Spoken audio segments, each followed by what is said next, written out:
Eh, Brenda Navarro, mexicana, muchísimas gracias, Brenda, por aceptar esta conversación para la Sinfonía de los Autores. Me da muchísimo gusto volverte a ver, te vi en la fil, estábamos un poco ahí medio pasmados en la mesa que nos tocó, estabas del otro lado, no pudimos hablar mucho hasta el final. Y yo me quedé con la espinita de, bueno, cuando ya traía este proyecto en mente, dije, bueno, me voy a aguantar, ¿no? Porque a cada santo se le llega su función y entonces en su momento voy a hablar con Brenda, su vida, su obra, lo que piensa. Sé que eres una mujer que piensa mucho, ¿no? Está reflexionando sobre su realidad, etcétera, sobre la realidad de las mujeres, sobre la violencia primero de nuestro país, después ya la violencia, digamos, en general, ¿no? Porque, digo, yo también viví en España y sabemos que de diferente manera, pero ahí están siempre, ¿no? Sí, Entonces, yo también he trabajado mucho el tema de la violencia en mi obra, del poder, tema político, me interesa muchísimo, los temas de las jerarquizaciones del poder, etcétera, el hombre, la mujer. De hecho, mi última obra tuvo que ver, bisturí, con un tema de violencia intrafamiliar, etcétera. Entonces, tenía que tratar el tema de la violencia hacia las mujeres. Entonces, me interesó mucho y hablar contigo, ¿no? Pero, como te decía, backstage, en ocasiones las conversaciones se centran mucho como en las obras específicas y de ahí luego se trata de desgranar qué hay del autor, vivencias, esto, lecturas, etcétera, ¿no? Aunque yo soy de la idea que cuando me preguntan, al menos a mí, pues para mí las lecturas son como el mundo, pues como la vida, ¿no? Y luego, bueno, ya de muchos autores, pues va uno agarrando estructuras, esto, ¿no? Ciertos fraseos, etcétera. Por cierto, por ahí leí que había un autor que te gustaba mucho y que tú creías como en estas como señales, ¿no? Que era Milán Kundera, ¿no? sí, sí, sí, sí, sí. Bueno, para que veas las coincidencias, ¿no? Milán Kundera nació el mismo día y el mismo mes que yo, ¿no? Es el 1 de abril. Así es que bueno, Ok. ahí ya es una señal interesante. Pero bueno, Brenda, mira, empecemos como siempre por el principio. A mí me gustaría saber algo sobre tu etapa formativa, tu infancia, que me cuentes, quiénes son tus padres, qué hacían tus papás, tus hermanos, cómo fue tu infancia, cómo fue la relación familiar, qué hacías, ¿no? Supongo, a lo mejor, en mi caso, aunque hubo atisbos, pero supongo que hubo algunas primeras lecturas y me interesaría saber un poco sobre qué experiencias como te impactaron, qué vivencias fueron, para ti que fueron como muy poderosas en tu vida, buenas y malas, ¿no? A veces las malas las vamos arrastrando toda la vida, como en mi caso, ¿no? Pero y las buenas de pronto se olvidan, pero también las buenas, Brenda. A ver, háblame de eso. Sí. Bueno, primero, gracias por invitarme. Yo también me quedé con muchas ganas de hablar contigo, así que qué gusto que lo estemos haciendo, aunque sea online. Ay, pues mira, nunca nadie me había preguntado esto sobre mi familia, así que me resulta interesante. Pues yo sí vengo como de una clase trabajadora muy de abajo, ¿no? Mi madre ni siquiera terminó la primaria porque su padre pensaba que, bueno, que las mujeres iban a ser mantenidas, ¿no? Y ella aprendió el oficio de talabartería, ¿no? Ella con toda su familia hacía como monederos, llaveros, carteras, etcétera, que creo que hasta la fecha parte de su familia sigue haciendo eso. ¿En dónde Y fue mi, eso, Brenda? Perdón. Esto ¿En fue en dónde? Ciudad de México. Yo Ciudad de nací en Ciudad México. de México, mis hermanos también, pero después nos fuimos a Cuautitlán Izcalli, que iba a llegar a ese momento, Ahí ¿no? llega, ahí llega. Ahí llegaré, ahí llegaré. Ah, Y mi padre también, o sea, nació, además mi padre tiene una historia muy triste porque cuando su quinta hermana nace, su madre muere y él tenía 4 años, entonces de pronto con 4 años se convierte en el hombre de la familia, ¿no?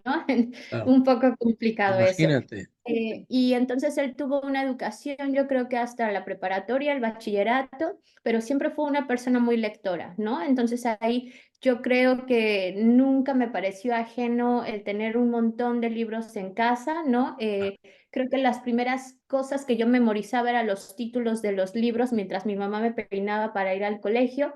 Esto ya en Cuautitlán Izcalli, es decir, Ajá. hago ese énfasis porque al desarrollarme en la zona metropolitana de la Ciudad de México, sí creo que me dio una visión distinta a la mayoría de mis colegas chilangos, ¿no? Mm, Porque aunque yo vivía, digamos, en una especie de suburbio de clase media, cuando entré a la secundaria, fui a una secundaria en un lugar que se llama San Lorenzo Río Tenco, en el ujú. que ahí sí que conocí como por primera vez las diferentes realidades en México, ¿no? O sea, gente de personas campesinas, gente que apenas y llegaba a fin de mes, y eso a mí me impactó muchísimo porque yo sabía que venía de una familia muy humilde, pero no sabía que dentro de las familias humildes había todavía estos escalones como para abajo, ¿no? Y eso creo que me despertó un interés muy grande digamos, en lo político y en lo social, que yo creo que se acrecentó con mis primeras veces de ida al metro a la Ciudad de México, ¿no? O sea, teníamos que tomar un autobús que nos llevaba a la Ciudad de México y cuando entré al metro fue como, wow, esto es como un mundo, además de clase trabajadora. Yo creo que eso me impactó muchísimo y lo mezclo con un poco con las lecturas que tú decías, porque esto no es como para presumir que fui una lectora, digamos, precoz, de temas súper interesantes, ¿no? Pero el primer libro que yo me leí es Los hijos de Sánchez, de Oscar Luis, este estudio Ah, es famoso. antropológico que mi mamá tenía siempre en su mesita. Yo decía, pero ¿qué lee mi madre, no? O sea, mientras mi papá leía a Ian Fleming, Anne Rice, superhéroes, o sea, mi padre tenía como una colección muy vasta, Michael Crichton, como de literatura, digamos, que no se considera literatura, junto a otros temas. Mi madre tenía este libro ahí como muy puesto siempre, y lo empecé a leer y yo creí que era una novela, ¿no? Y además como Ah, esta construcción de la oralidad que tiene este estudio etnográfico me impactó mucho, porque yo decía, es como si hablara mi mamá o mi tía o el vecino, ¿no? Entonces lo sentí muy cercano y yo creo que lo leí como a los 10 años y como a los 15 me enteré que no era una novela, ¿no? O sea, me enteré por que supuesto. era un estudio etnográfico y fue de, ok, ¿no? Yo creo que eso me formó, me formó y me impactó mucho, pero además porque mis padres son anarquistas, se proclaman anarquistas, están en contra de toda religión, en contra de todo partido político, en contra de toda estructura, y yo crecí en casa así, ¿no? Como un poco siempre en desorden. Curiosamente yo, porque mis hermanos siempre estuvieron exigiendo como un mayor orden, fueron más rebeldes, pero siempre como exigiendo que les pusieran límites, ¿no? Y yo no exigía límites y me dejaban ser además por ser la pequeña. Oye, Brenda, hay algo que te tengo que preguntar. Obviamente, eh, lo que te parezca agresivo, dímelo, ¿no? Sí, sí, sí. Pero es una percepción que se tiene, por lo menos en provincia, porque para mí, francamente, la gente que vive en la capital del país, en Ciudad de México, a mí siempre me pareció cuando yo iba a las librerías de viejo a comprar libros y me venía a mi pueblo, porque yo aparte vivía de Colima en un pueblo, pues me parecía otro tipo humano, ¿no? O sea, me parecía que ustedes eran privilegiados en todos los sentidos y que tenían todos museos, libros, o sea, yo veía cerros de libros, ¿no? En las librerías de viejo, para mí era aquello, pues lo que ya sabemos, ¿no? Esta gran migración que hubo de los pueblos a la Ciudad de México en alguna etapa, en los 70, etcétera, con aquella película maravillosa de Mil Usos, ¿no? Que a mí me impactó también muchísimo. Y, pero acá la percepción, algo que me asombre, que te lo quiero preguntar, acá la percepción normalmente la gente, como tú dices, humilde, trabajadora, que está pues sacando el día a día, ¿no? Para salir la quincena o el mes, normalmente no es lectora, normalmente no tienen una capacidad crítica, normalmente no tienen esta visión esta perspectiva de las cosas. ¿Me puedes explicar tus papás qué onda con eso? O sea, porque si eran clase trabajadora y todo, pero había libros y luego esas lecturas que mencionas de tu papá, de escritores extranjeros, tu mamá leyendo a Lewis, Sí. y tú ahí, o sea, me hace contraste con eso, o sea, ¿cómo, cómo, Sí, cómo? yo creo, pero esto es una hipótesis, ¿eh? Yo creo que tiene que ver con lo que te decía, que mi padre se convirtió muy pronto en el hombre de la casa, siendo muy niño y trabajando desde muy niño. Y creo que a él le pasó un poco lo de Cinema Paradiso, ¿no? De pronto, una persona sin ningún tipo de recursos en casa llegó al cine y se le abrió un mundo ahí mismo. Y mi padre yo creo que se enamoró del propio sueño americano de los años 50, 60, ¿no? O sea, es un gran fan de todo el cine norteamericano, del europeo. Yo creo que algo ahí, como que él dijo, hay otros mundos que yo no conozco y que Ujú. como no tengo como la oportunidad de vivirlos, se enfocó mucho, y esto lo estoy pensando en voz alta contigo, yo creo que Sí, fue el primero en pensar que la ficción era como una especie de escape, ¿no? claro. A Una un poquito realidad expandida reales, de... exacto. Y luego también yo creo que justo su propia condición de hermano mayor y que tenía que hacerse cargo de sus hermanos y de sus tías o algo así lo hicieron convertirse en una persona muy política, y además yo creo que alguien por ahí lo vio y dijo, este chico es como muy listo, y por lo que entiendo mi padre desde los 16 años era sindicalista, ¿no? Entonces tuvo una formación sindicalista política muy importante Mm. que terminó fatal porque mi padre, y creo que es como la enseñanza más grande que me ha dado, es siempre apelado a la ética, ¿no? Ajá, Entonces al momento en el que las cosas empezaron a volverse muy mexicanas, ujú, pues lo sacaron. claro. Entonces, Sí, él no yo entró en el ámbito de no la entró, corrupción, no etcétera, y entró, obviamente eso pues te expulsa, ¿no? De manera natural. exactamente. Sí, Bueno, sí, ahora sí, estoy entendiendo cosas que quiero seguir sí, entendiendo que sí, están sí. en ti, en tu obra después, ¿no? Cuando hablas de esta situación que eran humildes trabajadores y eso, viviste carencias, injusticias que tú llegaste a ver cuando estabas Pues, niña, cuando... pues yo no supe que tenía carencias hasta que me fui a vivir a Cuautitlán Izcalli, que me tocó Ah, convivir con gente de clase media, y claro, yo iba a la casa de mis amiguitas y ya ahí empecé a entender, ¿no? Ah, tienen una lavadora muy moderna, ¿no?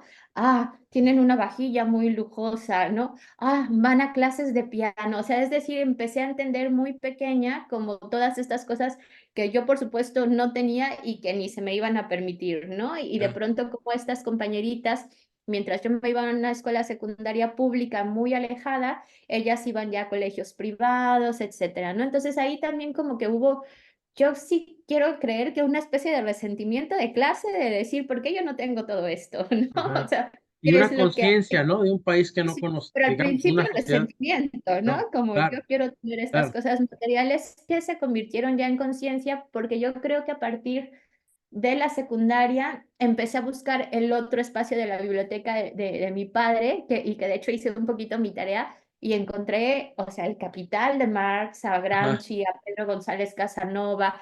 Me apunté este nombre de William Reich, de la Revolución Sexual y otros escritos. Es cómo decir, no, cómo no. encontré otra literatura ya con mi padre que fue como, oh, esto está muy interesante. Y yo creo que ahí fue cuando dije, voy a estudiar política, Sociología ¿no? y política. Sociología, como muy enfocada en la política. Oye, Brenda, me parece interesante eso que dices porque por eso me gusta escarbar, ¿no? Porque los escritores somos de pronto como muy canijos, ¿no? Muy cabrones y decimos, no, que mira, que todo esto está así, que yo la verdad que me despego. Y sí hay mucho de eso, porque no podemos evitar nosotros amañar, ¿no? Lo que pensamos, la imaginación y todo, y vamos construyendo muchas cosas, pero me gusta mucho entrar en estas cosas que son de pronto clave, pues, ¿no? Estas lecturas, yo también me acuerdo que tenía un tío, no mi padre, pero tenía un tío con el que iba mucho a casa de mi tía y que él tenía todo Marx, a Lenin, incluso yo me quedé con sus libros y aquí los tengo, ¿no? Y también tienen un impacto importante, ¿eh, Brenda? Parece en un principio que no, pero después tienen un impacto importante. Tú cuando entras a esta realidad, que empiezas a hacer todas estas lecturas, me queda clarísimo el impacto que tuvo teniendo un padre lector, un padre activista, en gran sentido mucho de lo que tú ahora o de lo que después harías tú, etcétera. Empiezas a escribir también a la par o cuándo se empieza a dar ese proceso. Ya. No, quiero como reconocer además a alguien que se me olvidó y que fue, bueno, dos personas muy importantes que me marcaron un montón. Rius. ¿no? Que de él Ah, claro, aprendí como toda esta cosa política, la URSS, Cuba, todas estas cosas, claro, y José Agustín con las tragicomedias, ¿no? O sea, también órale, llegué con él a como resumidito, aunque luego ya me fui un ya, poco profundo, pero ellos dos me marcaron un montón. ajá, No, o sea, yo sé que como en quinto de primaria una profesora sí que me dijo que en un ejercicio como que teníamos que escribir o teníamos que escribir sujeto, verbo, predicado, yo me eché un cuento, ¿no? Y ella me dijo, sabía que me ibas a complacer. Y yo no entendí hasta mucho tiempo después cuando hablé con mis compañeras así de, no, porque teníamos que escribir sujeto, verbo y predicado, y yo así de, ah, pues yo me inventé una historia, ¿no? Es decir, ahí me di cuenta como que me gustaba la mentira, me gustaba inventarme cosas, pero para mí la literatura era otra cosa, ¿no? Para mí era Octavio Paz, para mí era Borges, ¿no? Para mí era como un aristócrata que existe, ¿no? Pero que para mí era como, nunca voy a ser aristócrata de la ujú, literatura, tengo ajá. un lugar muy distinto y nunca se me ocurrió en absoluto que yo pudiera escribir hasta que leí a José ¿Sentías que era Agustín. una cuestión de clase también eso? ¿Ser Claro que era escritor? una cuestión de clase, ¿no? Bueno, O en sea, y cierta manera, ahora ya muchas cosas están rompiendo, pero en cierta yo, manera estuvo ahí, ¿no? estuvo ahí, estuvo ahí, y yo me acuerdo que antes de que yo entrara a sociología, hice mi examen para lo que en ese momento fue el CUEC, porque yo Ajá. quería ser cineasta, y me acuerdo que una productora me lo dijo, yo no sé qué vio en mí, ¿no? No lo sé, pero me dijo, quiero que sepas que este mundo es de hombres y quiero que sepas que necesitas tener mucho dinero. Yo pasé a la primera entrevista y luego ya no me quedé, pero se me quedó eso y dije, bueno, ni tengo el dinero ni me aceptaron. Entonces ya fue Ni cuando dije, soy, me ni voy soy a hombre, ¿no? estudiar sociología, ni soy hombre, ¿no? Así que Eso era está un así poco como difícil. un requisito muy difícil de cumplir, ¿no? Exactamente. Sí, entonces ahí también como que me corté y como que dije, las artes no son para mí, pero a la vez sí busqué, bueno, formarme como guionista, porque antes que la literatura me importaba mucho el cine, me pedí una beca para estudiar guión, empecé a conocer amigos más bien dramaturgos, y luego yo solita como que empecé a ir formándome autodidácticamente. Y yo realmente creo que no fue hasta que conocí realmente como la parte de comunicación e edición no literaria que dije, esto no es tan difícil y no es tan difícil entrar a estos lugares". Y empecé como a pensar, tal vez sí, como que hay oportunidades de hacer literatura. Y fui antes editora, ¿no? No de cosas de ficción, pero fui editora.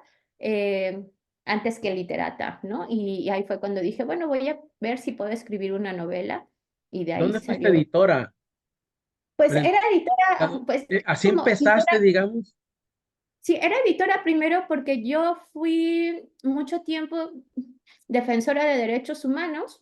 Estuve trabajando en Cátedra UNESCO, luego en Artículo 19 y haciendo como mucho freelanceo, haciendo edición de informes, haciendo edición como mucho más técnica y luego de ahí ediciones para proyectos universitarios, ¿no? Y de pronto ya me volví un poco ghostwriter Ujú. para editoriales, especialmente para ediciones B, lectora profesional, y ahí empecé a conocer como mucha gente del ámbito literario chilango, ¿no? Que es Ajá, toda una especie. que lo sé. Brenda, dime una cosa que te quiero preguntar antes. Bueno, esto ya se da cuando empiezas, supongo, la carrera de sociología y toda esta cosa. Pero dime antes de eso, ¿cómo se da esa decisión tuya de estudiar sociología? Porque te negaron esta parte que dijiste, no es lo Sí, mío el cine, y dijiste, bueno, voy a elegir, pero en ti ya había cosas por tu papá, ¿no? El sí, sí, sindicalismo, el sí. activismo, el tema de todos, todo lo que me cuentas, digamos, muy sintéticamente, pero que puedo entender por el contexto que dices, pues todo lo que viste, ¿no? En ese México con tantas desigualdades, con tantas diferencias, etcétera. ¿Cómo se da esa decisión tuya para ingresar a la UNAM, Al- ¿no? Que es donde estudias, ¿no? sí, yo mm, Es que todo empezó justamente porque me decidí, o sea, como yo sabía que no iba a hacer cine, pero me metí a un diplomado de producción y guionismo de televisión educativa, en la Ajá, que por un lado conocí como toda la forma de concebir proyectos audiovisuales, pero también conocí las organizaciones de derechos humanos, ajá, porque la mayoría de los alumnos ahí era gente que hacía trabajo en organizaciones civiles para ajá. hacer sus propios, digamos, trabajos audiovisuales, ¿no? Yo iba Ah, un poco como de artista, pero hoy me dijeron aquí cero artista, ¿no? Aquí hay que hacer proyectos realmente claro, audiovisuales, educativos. Y ahí también empecé a conocer un montón de gente relacionada con el medio audiovisual, y te digo, dramaturgos, etcétera.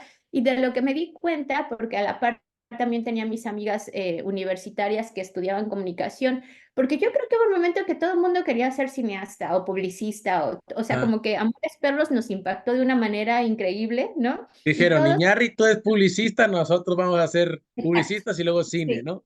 Exacto, yo siento que por ahí Claro. realmente nos impactó Amores Perros a mi generación y Ajá. todos queríamos hacer eso, y de pronto me di cuenta que mis amigas que tenían como toda la posibilidad de estudiar tiempo completo y hacer como su trabajo de periodistas, lo hacían muy bien pero no tenían tema, ¿no? Y yo ahí dije, creo que esto se aprende como oficio, pero lo que necesito saber es qué temas voy a querer investigar o de los que quiero hablar, y necesitaba entender un poco la parte política, ¿no? Entonces dije, bueno, me meto a sociología porque había una optativa que se llamaba sociología del cine.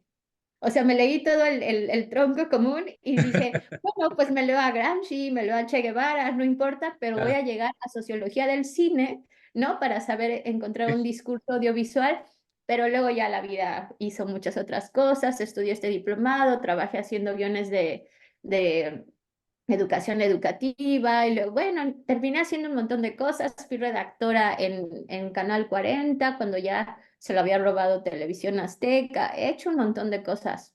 Oye, Brenda, y ahí, este, estabas leyendo a la par obra literaria o no? ¿O solo Sí, estabas, sí, sí? ¿Qué estabas sí. leyendo? ¿Qué obras Pues, estaban ahí como que te estaban como moviendo cosas? El cine sin duda, pero había sí. obras o... Sí, mira, yo realmente creo que me chuté todo Milán Kundera, ¿no? O sea, como que eso fue como realmente una formación literaria importante, además con sus ensayos sobre novela y sobre Sí, dramaturgia. claro, Y que tienes, luego, son muy buenos. exacto, y luego por una película, la de la pianista, conocí a Alfred Jelinek y me Ujú, metí como de lleno a la obra de Alfred, y luego me di cuenta que a mí me interesaba mucho todo lo que pasaba en, digamos, en lo que llamamos ahora Europa del Este, ¿no? Y ujú. encontraba yo como ciertas conexiones políticos sociales que se parecían Son mucho contundentes esos escritores, son sí, duros. como América Latina. Y justamente hace poco hablé con Daniel Saldaña París y y estábamos hablando de este fenómeno en el que los yugoslavos, croatas, incluso cierta parte de Polonia cantaban rancheras, ¿no? De hecho, hay como canciones realmente habladas en ese idioma que son rancheras. Y yo decía, ahí hay como una conexión bien importante respecto a cómo ellos miran los conflictos políticos y cómo los miramos en América Latina. Y yo siento que no me equivoco, o sea, siento que tengo Ujú, mayor conexión con los escritores de Europa del Este que con los europeos, ¿no? Con ujú, los europeos, ¿no? Con los ya, franceses, con los alemanes, ¿no? Con los nórdicos. Pues ujú. creo que son mundos muy distintos. Yo creo que me formaron Agatha Christoph, pero también Horacio Quiroga. No hubo un escritor que me marcara tanto como Ujú. Horacio Quiroga en mis primeros ¿Así? años de lectura. Sí, sí, sí. Ajá. La gallina Bueno, de Goya. bueno, bueno, pues ahí hay sedimentos importantes también de Sí, tu visión de las cosas, de la manera de construir también tus historias, etcétera.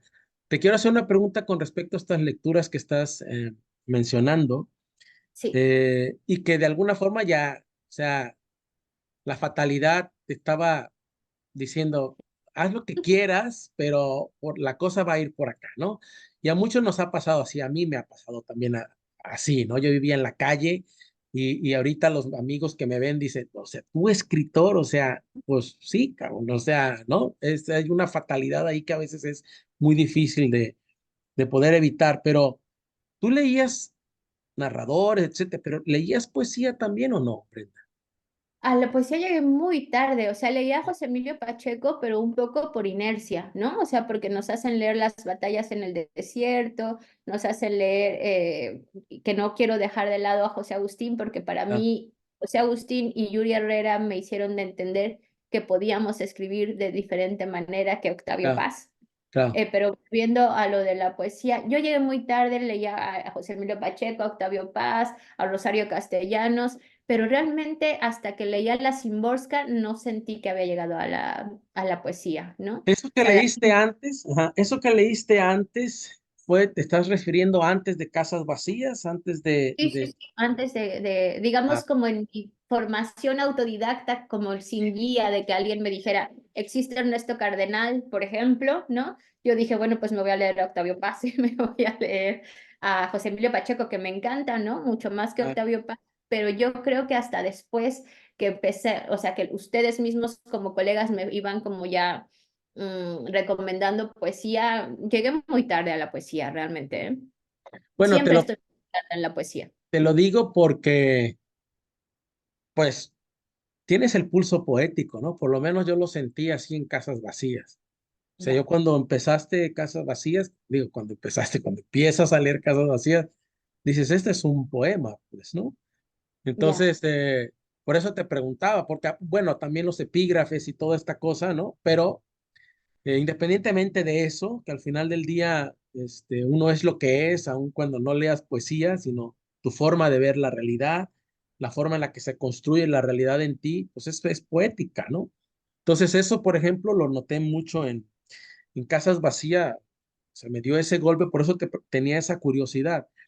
Este, yo te quisiera preguntar, bueno, haces sociología, empiezas con el tema del activismo, te metes al tema de los derechos humanos, te adentras más en el tema pues digamos así, de los machismos cotidianos, el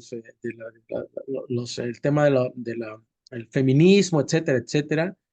Es notorio también, te estoy escuchando y quien te va a escuchar se va a dar cuenta que estás contando, pero estás siempre reflexionando, ¿no? Entonces es una mujer que está siempre, una escritora que está siempre, obviamente, pensando. Después de eso, de que sales la carrera, ¿cuándo se da esto de tu viaje a España? ¿Se da antes de que concibas Casas Vacías? ¿O cómo empiezas a escribir? ¿Qué es lo que primero empiezas ya a ya. escribir literario? ¿Me puedes contar un poco Sí, sobre sí. cómo empieza a llegar eso? O sea, yo me empecé como a hacer, yo siempre hacía esta broma y Yuri se va a reír si escucha esto porque siempre me dijo, nunca digas esto en público, ¿no? Pero yo empecé a conocer como a varios colegas y yo decía, es que yo soy como la Paris Hilton de la literatura porque conocía a un montón de gente, pero yo no había hecho nada, ¿no? Ah. Entonces yo me sentía un poco así. Y yo sí reconozco que Yuri Herrera ha sido como mi compañero literario por muchísimos años ya. Y él era el que me decía, tienes que escribir, tienes que escribir, tienes que escribir, ¿no? Y antes de Casas Vacías escribí una novela fallida, ¿no? Que he borrado, que no hay No hay archivo, evidencia. no hay evidencia de la novela, afortunadamente. Y él la leyó y me dijo, tienes que escribir de verdad, ¿no? O sea, déjate de tonterías y ponte a escribir. Y yo empecé a escribir Casas Vacías en 2013 cuando estuve desempleada, ¿no? O sea, justamente en el momento en el que me quedé sin trabajo, dije, bueno, a lo mejor este es el momento de ocupar el tiempo y de realmente preguntarme si ¿Fue en sí sé. México? Fue en México, fue en Ah, 2013, yo llegué a España en 2015, ¿no? Entonces órale. empecé a escribirla. En 2013 fue un año muy complicado para México. Estaban sucediendo todas estas cosas de los movimientos por la paz, todo lo que le pasó a Javier Sicilia, todo lo que pasaba ya con las Claro. madres en ese momento. Y en ese, yo creo que ahí fue cuando dije, o sea, si no lo hago ahora que tengo tiempo, no lo voy a hacer nunca, ¿no?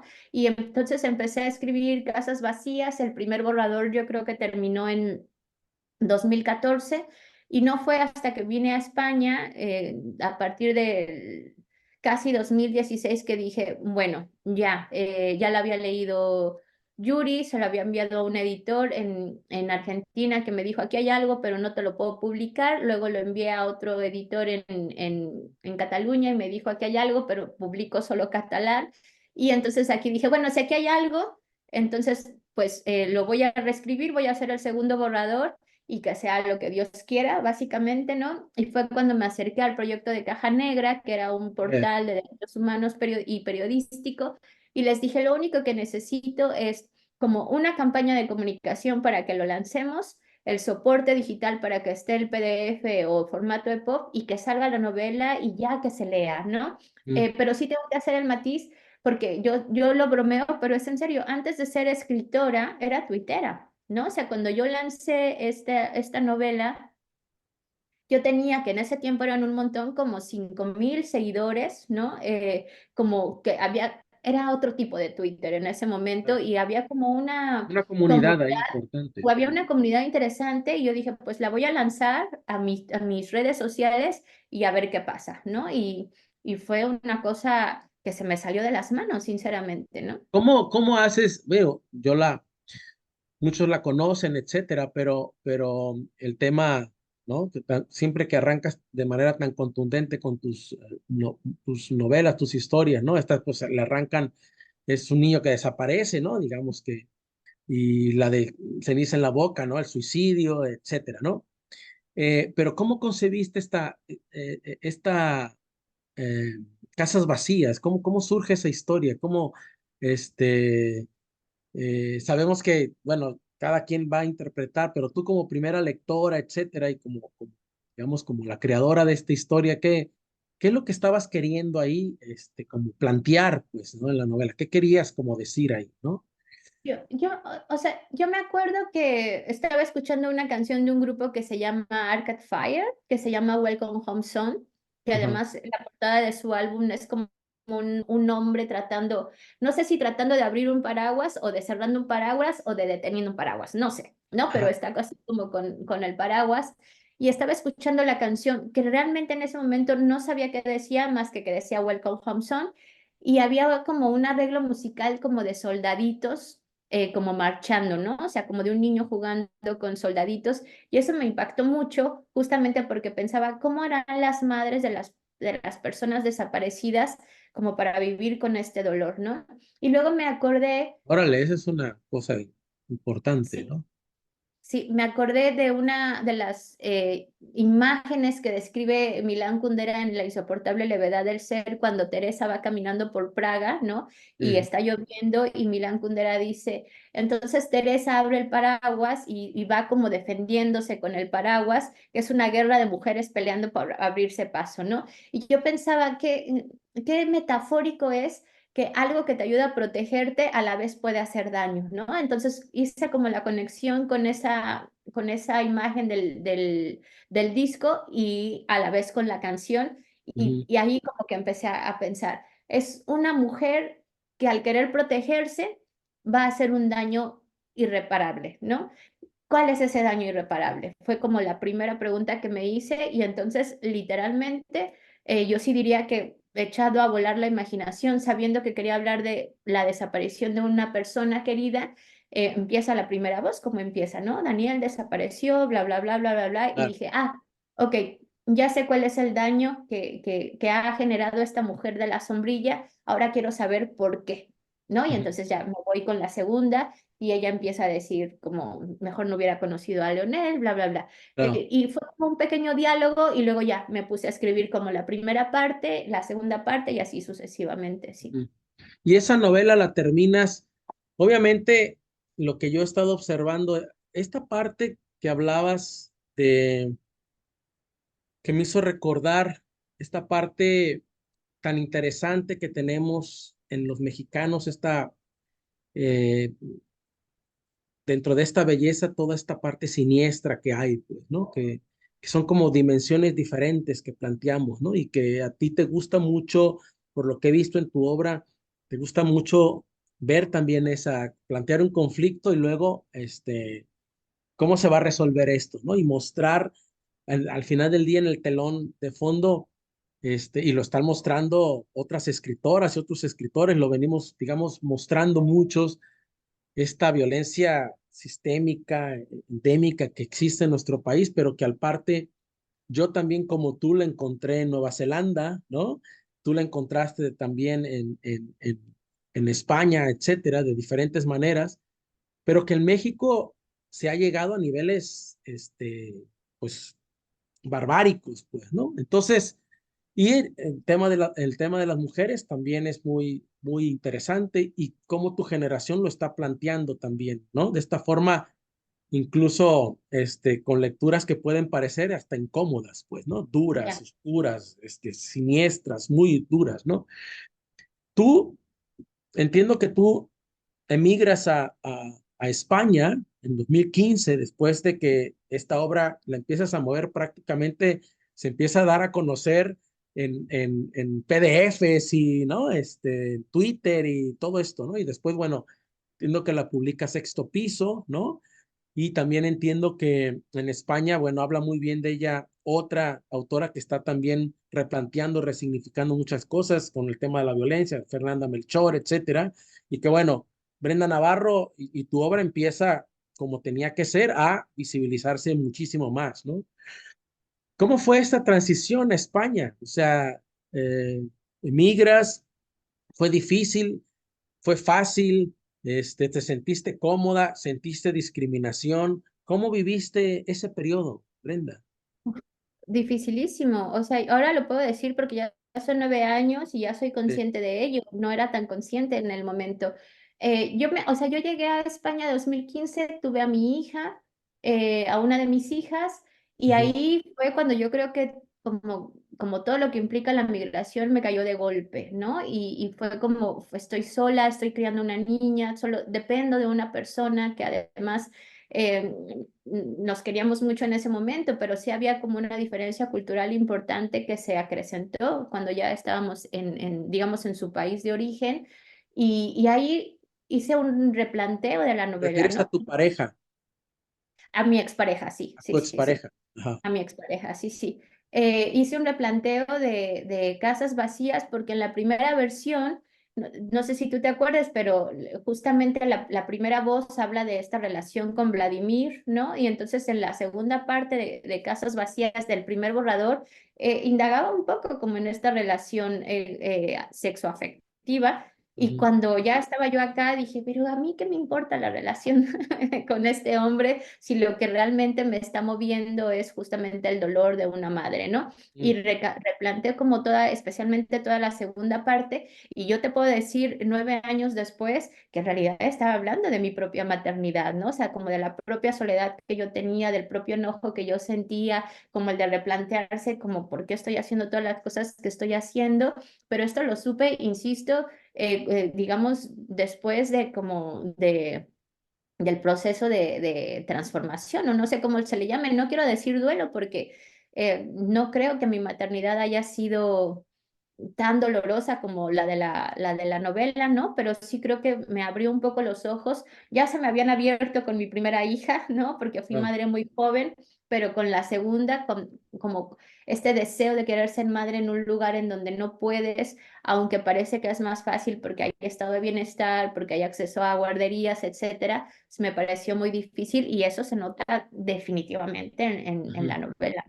Pero insisto, me he dado cuenta 8 años después de que ha nacido mi hija, Que ¿no? es normalmente como pasa uno, ¿no? También a mí me pasó eso en España y me pasó en Nueva Zelanda, que fueron periodos que en ese momento, mientras los vives, como tú dices, es como muy difícil, como incluso hasta como conceptualizarlos, como saber qué es lo que significa todo eso, pues hasta después que dices, ah, esto sucedió por esto, y yo aprendí esto y vi esto, etcétera, ¿no? Cuando estás ya en España, quedas en España, que ya tienes 9 años, eh, qué otras cosas te sucedieron en lo vivencial que han sido importantes para ti y que después dan origen a, digamos, a que te plantees, digo, para llegar a ceniza en la boca? ¿Qué empiezas a pensar estando allá, México? Porque yo todo el tiempo me estuve pensando, en México y desde otro lado también, ¿no? Desde un, como no Sí, lugar, pues, ¿no? sí. Para empezar, yo me reconcilié con México, estando en España y comprendiendo un poco por qué suceden las cosas que suceden en México y por qué se puede vivir otro tipo de vida en España. En España hay un montón de problemas y hay muchas quejas y soy una de las primeras en estarme quejando. Hoy me estoy quejando del papel de los izquierdistas en este país, pero todavía hay una calidad de vida que yo nunca tuve en México, ¿no? O sea, acceso a la salud, poder caminar segura por las calles, ¿no? O sea, como hay un montón de cosas a las que yo jamás en la vida hubiera tenido acceso en México y en ese sentido me siento como bastante agradecida porque fue difícil, pero no tan difícil, porque yo era el derecho de mi pareja, ¿no? O sea, Ajá. los españoles tienen derecho a traer a sus parejas no comunitarias, ¿no? Y es fácil acceder a la nacionalidad, es fácil obtener papeles. Y a mí lo que me sorprendió alguna vez, siendo mamá, que yo era como necesito ayuda, alguien nos dijo, hay una mujer que ayuda, y la llevó a casa esta conocida. Y yo me acuerdo que cuando la mujer me vio con todo mi fenotipo racializado, sintió que yo la estaba traicionando, ¿no? Como, ¿por qué tú me estás empleando a mí si eres parte de mi gente, ¿no? O sea, hubo ahí como un enojo de su parte, Órale. incluso me sentí como culpable y ya no volvió a la casa, ¿no? Porque sí fue como una sensación como, ella me hizo sentir que yo estaba como traicionando y yo me sentí muy culpable, ¿no? Entonces fue como, algo ahí me movió un montón porque me di cuenta del privilegio, ¿no? O sea, como yo siempre había estado del otro lado y de pronto me di cuenta de que aquí tenía un privilegio y eso me puso muy incómoda. Y entonces creo que ahí fue cuando empecé a mirar a España, digamos, desde una mirada muy sociológica, cómo se comportaba la gente, qué tipo de pensamientos tenía respecto a las mujeres latinoamericanas o respecto a mujeres ucranianas o húngaras, ¿no? O sea, hay un racismo estructural muy fuerte y Ajá. además yo tenía que traerme a mi hija mayor, que se había quedado en México, y para pedir, o sea, como para preguntar cómo hacerle, como yo no sabía que era muy fácil para mí, fui a una conversación en el que te dicen cómo hacer un reagrupamiento familiar. Y está de la chingada, ¿no? O sea, porque Ah, te piden que tienes un montón de dinero, en fin. Es como imposible que una persona que gana el salario mínimo en este país pueda traer a su familia. Y mm, cuando yo empecé a escuchar esas historias, fue como fucking país, ¿no? O sea, mm, realmente me dio como un enojo muy grande y ahí fue como, ¿por qué yo sí y ellas no? ¿No? O sea, y entonces con esta cosa de culpabilidad que yo le he escuchado a muchas mujeres latinoamericanas de por qué yo sí estoy segura y todas las mexicanas o las latinoamericanas no, sí empecé como a concebir ceniza en la boca y un poco como escuchar, pero más allá de escuchar a las mujeres latinoamericanas, que sí, porque es con quienes convivo muchísimo más que con las españolas, me interesaba escuchar a las españolas, ¿no? Gente que digamos de mi propia posición social aquí, que es como de clase media, expresándose mal de sus muchachas, ¿no? O sea, es decir, esto también pasa en México, pero yo no me relacionaba con estas personas. Aquí sí, y entonces era como, ay, estas cabronas son incapaces de decirles por su nombre, ¿no? O estas cabronas las esclavizan y ahí me renació este resentimiento social con la clase media española, con la que tengo un diálogo, porque no lo voy a negar, son, al menos en el ámbito cultural, son personas que escuchan, que problematizan, y yo diría un poco que afortunadamente para mí son un país que le encanta hablar de sí mismo, entonces como en ceniza en la boca hablo de España, pues les encanta hablar de ellos, mm. reflejándose ceniza en la boca, ¿no? Y ahí, Brenda, con esta, digamos, es la forma en que se gesta ceniza en la voz, en la boca, y me da la impresión de que, bueno, obviamente somos lectores, etcétera, pero de que te interesa muchísimo, a mí también, fíjate, curiosamente, la observación de mi entorno, de mi realidad y las hablas, ¿no? Porque veo, por ejemplo, hay bastante oralidad, ¿no? Bastante poesía. Me asombró mucho que me dijera, llegué tarde, ¿no? Yo creí que, me ibas a decir, desde niña he leído poesía, etcétera. A lo mejor es un ámbito que podrías explorar, seguir explorando, porque tienes ese pulso y tú sabes que muchas cosas se desarrollan cuando uno como que las empieza, ¿no? Ser como con mayor asiduidad, pues, ¿no? Eh, Me gusta mucho cómo en tus obras, y por eso quería hablar contigo, ves tu entorno, ¿no? Esta idea de muchos que no son, hay muchas obras muy librescas, muy literarias, etcétera, pero yo noto en las tuyas eh, una expresión, una palabra muy viva, pues mucha carne, mucha observación y tu formación, bueno, pues lo dice todo, pues, ¿no? Entonces, yo sé que no tengo mucho tiempo, tengo 350,000 preguntas, pero creo que el diálogo apenas, la conversación apenas empieza. A mí me gustaría saber, yo sé que estás todo el tiempo y me parece muy importante que haya mexicanos, digamos, fuera pensando a su propio país, interesados por el mundo también, interesados por lo que está pasando en otras latitudes. Y como sé yo que tú estás siempre, y es notorio, pensando y reflexionando sobre tu entorno, el libro es toda tu realidad, ¿no? Los libros que lees es, en realidad, el gran libro tuyo, así lo veo en tu obra y ahora que hablo contigo es como la realidad, ¿no? Completa, con todo lo que escuchas, con todo lo que estás viviendo. Te quería preguntar, ¿qué estás haciendo? Hacia dónde va? ¿No? Después de Casas Vacías, que el título es maravilloso, ¿no?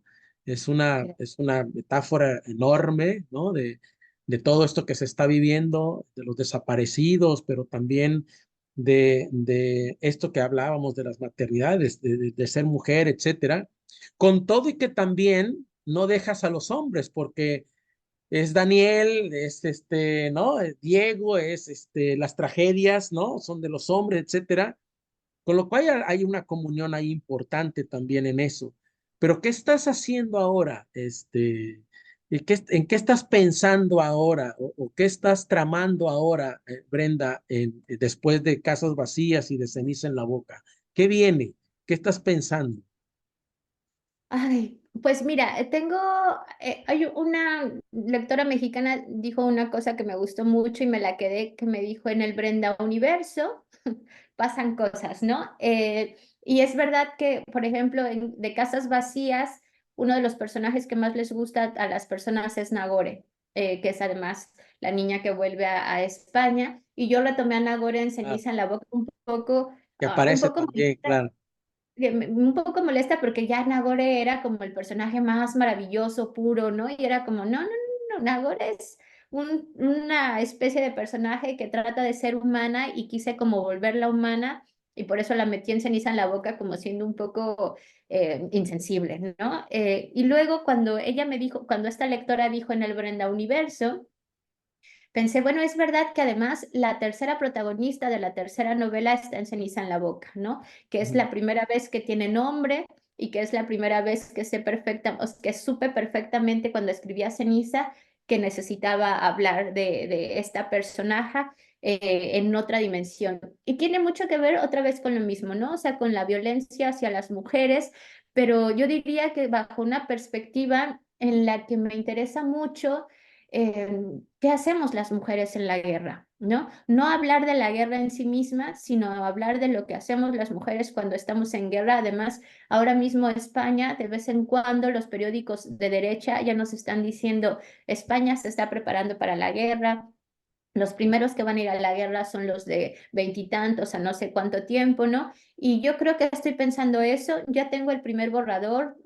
Ahora fui a Panamá hace poco y en el regreso me leí el primer borrador. Sé lo que tengo que cambiar, pero estoy pensando mucho en la guerra sin hablar de la guerra, ¿no? Que ese es como mi gran reto. ¿Cómo hago para no hablar de la violencia en términos de pistolas y de armamentos y de narcotráfico y de crimen organizado, pero hablando de un poquito de eso, ¿no? Entonces, viene esta construcción, me gusta cuando dices que estás tramando, porque en efecto estoy tramando cosas, pero también viene un silencio. Creo que esta es una de las últimas entrevistas que voy a dar, ¿no? Porque creo que ya necesito Tuve callarme suerte. y poder escuchar. Sí, necesito escuchar otra vez, necesito escuchar mucho y creo que es tiempo de eso. Entonces, cuando me preguntan, ¿cuándo sale la nueva novela? Como que trato de retrasarla lo más posible porque quiero escuchar. El mundo está hablando un montón y no me ha dado tiempo de escuchar adecuadamente. Fíjate que eso que acabas de decir, por eso te digo que me gusta mucho tu personalidad, tu carácter como escritora, porque eres tan reflexiva que te diste cuenta ya de que necesitas guardar silencio, pensar y, digamos que hacer esta introspección tan necesaria que tenemos para no ir como todo muy rápido, pues, ¿no? A mí también me pasa eso, ¿no? Y lo que pasa es que a mí me gusta mucho conversar, ¿no? Este, pero también pienso mucho, así como veo que tú lo haces y algunos otros colegas escritores lo hacen, ¿no? También pienso mucho. Y la última pregunta que te quiero hacer, porque sé que tienes que ir por tu hija, es, estás en Madrid, ves desde allá con una claridad pasmosa a México, hay una, una presidenta, pero tenemos muchísima violencia, y tenemos un país complejo. ¿Qué piensas? Mira, ¿Cómo hace lo ves? mucho que yo creo que yo tengo dos reflexiones que me parecen importantes dejar sobre la mesa. El PRI todavía vive en nosotras, ¿no? Todavía no podemos desembarazarnos de la cultura priista y tenemos que lidiar con eso, ¿no? O sea, tenemos que aceptar que hay unas lógicas políticas en las que el PRI vive en nosotros y tenemos que lidiar con eso, como sea. Dicho esto, me parece que a mí me interesa, que hace mucho que yo dejé de creer en el presidencialismo, ¿no? Sé que la presidencia no va a cambiar nada, que 6 años nunca sirven no sirven para nada, en realidad, ni en nuestra vida, ni en un gobierno, ni en una sociedad, etcétera. Me parece simbólicamente importante, es simbólicamente muy importante. Tú no sabes la cantidad de personas no españolas, ingleses, chilenos, latinoamericanos, escoceses, irlandeses que llegan y me han dicho, tienes una presidenta mujer, ¿no? Como muy emocionados, en esta parte digo, bueno, está bien que se lo crean un poco, pero sí soy de la idea de que como todo mexicano, tenemos este bricolage en el que yo pienso, no le muevas porque se nos va a caer todo, ¿no? Entonces, en ese sentido, acepto lo que está pasando en un sentido práctico, sociológico, de decir esto no va a cambiar, pero yo realmente creo que la política está en otro lugar. La política ya no está en los partidos políticos, no creo en los políticos porque me parece que ninguno en términos generales realmente está pensando en la función pública, creo en los movimientos sociales y realmente creo que los movimientos sociales de las mujeres en México son de los movimientos más importantes actualmente en el mundo, ¿no? Entonces, realmente creo que las mujeres están moviendo México en todos los sentidos, están poniendo jaque al Estado mexicano y yo me reconcilio con eso todo el tiempo, ¿no? O sea, cuando escucho a todos pelearse públicamente porque si AMLO dijo qué sé yo, que sí, porque me da igual, yo me voy y leo como todo lo que realmente pasa con los movimientos de mujeres y pienso, claro, somos las que lo seguimos sosteniendo. Y me meto ahí, aunque yo lo veo de lejos. Mira qué mexicana soy cuando me conviene, ¿no? Pero bueno, le vamos a exigir a Claudia lo que le hemos exigido a todos los presidentes, un poco desesperanzadas, me parece, ¿no? Pero lo decía hoy, a veces la desesperanza es mucho más importante que la esperanza, porque esperar a veces no sirve de nada, no esperar puede hacer que se muevan un montón de cosas. Brenda, ustedes, tú, y hay una generación, sabes, en México, en Latinoamérica, de mujeres escritoras que están enseñando muchas cosas muy interesantes, ¿no? No solo sobre nuestros países o sobre nuestra cultura, sino sobre la condición humana. Y eso es con lo que yo me quedo. Te agradezco muchísimo, esta conversación. Quiero que te internes en tu silencio y que salgas otra vez renovada de ahí. Y te deseo todo lo mejor. Y bueno, yo sé que muchos de tus fans van a estar encantados de escuchar todo lo que has contado, toda esta formación, todo esto, cómo llegas a tus libros, etcétera. Tu etapa ahora como como migrante en España, aunque sé que tienen la ciudadanía y todo, pero tú sabes que uno no deja nunca de ser extranjero, ¿no? Yo viví casi 20 años en Nueva Zelanda y te lo puedo decir con todas las letras. Me da muchísimo gusto, espero verte pronto, aquí o allá, y muchas gracias, Brenda. No, muchas gracias a ti y ojalá que un día sea al revés, que yo sea la que te entreviste y hablamos de ti un montón, que también tendrás un montón de cosas que compartir. Ya sabes que soy bien platicador. Genial. Muy bien, pues muchísimas Hasta gracias. pronto. Un beso. Gracias.